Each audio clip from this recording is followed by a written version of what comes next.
In the top stories, Cybersecurity Awareness Forum highlights need for resilient systems in St. Kitts and Nevis.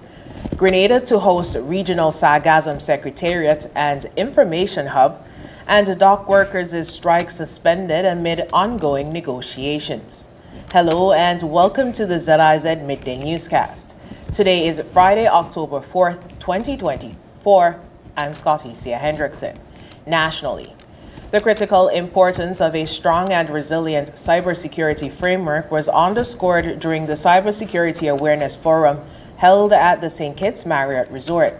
The event gathered public and private sector officials, regional representatives, and local secondary school students to discuss strategies for cyber defense in St. Kitts and Nevis. Expert presentations were delivered by Bevill Wooding, Director of Caribbean Affairs at the American Registry for Internet Numbers, Tracy Hackshaw, Head of Post of Business Management Unit, and a team from the Caribbean Cybersecurity Agency. Two panel discussions followed covering topics such as cyber resilient organizations, strategic risk management, and the role of artificial intelligence and machine learning in cybersecurity. Ophelia Blanchard, e-government coordinator for St. Kitts and Nevis, emphasized the government's commitment to enhancing cybersecurity as part of its digital transformation agenda. Quote, "It is important to ensure that our citizens are educated about the consequences of cyber attacks and how they can secure their devices and data," she said, noting the forum's role in promoting both cybersecurity and cyber resilience. Blanchard also highlighted the significance of engaging secondary school students given the country's high mobile penetration rate of over 95%. She stressed the need for child protection online as young people increasingly use smart devices and advanced technologies. The insight from the forum will help shape an upcoming national cybersecurity strategy and inform the Cybersecurity Security Forum slated for early 2025. The event was part of the Caribbean Telecommunications Union, or CTU ICT Week 2024, running from September 30th to October 4th. St. Kitts is emerging as a leader in digital transformation within the Caribbean, thanks to the government's strategic efforts and widespread access to technology.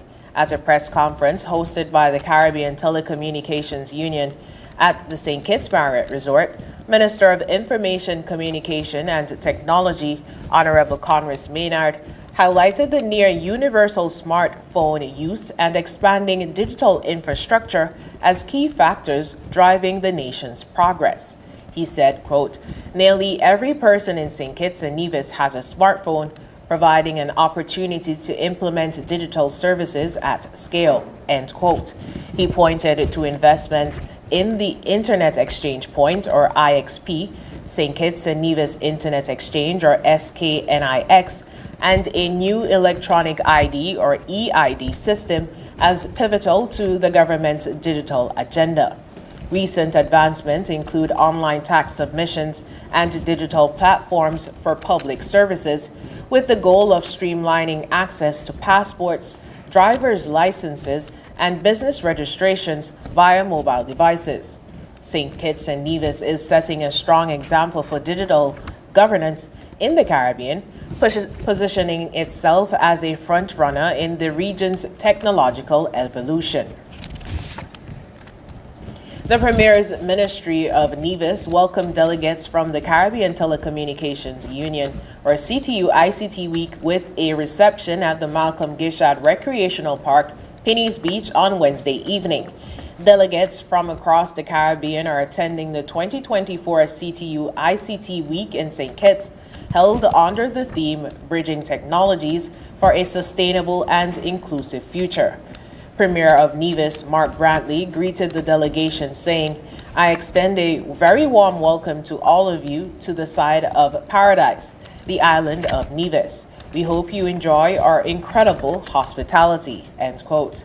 Honorable Conress Maynard, ICT Minister of St. Kitts and Nevis, led the delegation to Nevis, thanking Premier Brantley for hosting the event. He He said, quote, "It's fitting for the delegates to experience Nevis as part of the week of activities," end quote. In regional news, Grenada has been chosen as the location for the Regional Sargassum Secretariat and Information Hub, Prime Minister Dickon Mitchell announced on Wednesday. The decision was made during the second European Union Caribbean Global Gateway Conference on Sargassum held in St. George's. Prime Minister Mitchell said Grenada will lead efforts to manage the increasing sargassum influx affecting the Caribbean. The hub will serve as a focal point for regional collaboration and resource mobilization.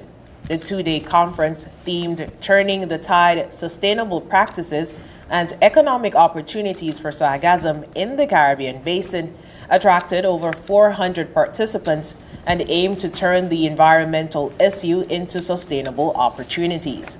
Dr. Didicus Jules, Director General of the Organization of Eastern Caribbean States, or OECS, stressed the importance of a coordinated regional strategy, noting, quote, "Sargassum knows no boundaries, and neither should our response," end quote. Since 2011, the Caribbean has faced massive sargassum influxes, disrupting marine ecosystems, tourism, and fisheries.